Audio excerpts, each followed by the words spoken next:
അപ്പോൾ പരീക്ഷണാടിസ്ഥാനത്തിൽ ഉണ്ടാക്കിയ ഒരു സംഭവമാണ്. ഞാൻ ഇന്ന് വരെ കഴിച്ചിട്ടുമില്ല, അതുകൊണ്ട് തന്നെ ഉണ്ടാക്കിയിട്ടുമില്ല.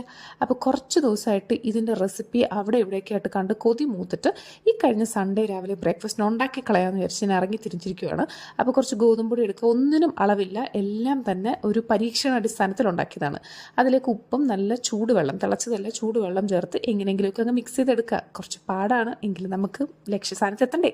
പിന്നെ വേറെ ഒരു പാത്രത്തിലേക്ക് ഇതിൻ്റെ ഫില്ലിംഗ് ആയിട്ട് തേങ്ങ ചെരുകിയതും ശർക്കര പൊടിച്ചതും ഏലക്ക പൊടിച്ചതും ജീരകം പൊടിച്ചതും പിന്നെ അവലും ഉണ്ടായിരുന്നതുകൊണ്ട് ഞാൻ ചേർത്തൊരു ഭംഗിക്ക്, അത് വേണമെന്നില്ല കേട്ടോ.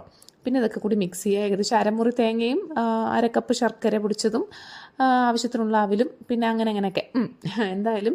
പിന്നെ ചപ്പാത്തിക്ക് ഒഴിക്കുന്ന പോലെ നമ്മൾ ബോൾസാക്കി കുറച്ച് നെയ്യോ എണ്ണയോ കയ്യിൽ തൂത്തിട്ടെടുക്കുകയാണെങ്കിൽ ആശാൻ അധികം ഒട്ടിപ്പിടിച്ച് കളിക്കത്തില്ല. പിന്നെ ഇതിലേക്ക് ഫില്ലിംഗ് നിറയ്ക്കുക, അങ്ങനെ റെഡിയാക്കി വെക്കുക. ഇനി ആവിയിൽ പുഴുങ്ങിയെടുത്താൽ നമ്മുടെ ഗോതമ്പ് കൊഴുക്കട്ട റെഡി. ജയിലിൽ പോലും ഇതിൽ നല്ലത് കിട്ടുമായിരിക്കും.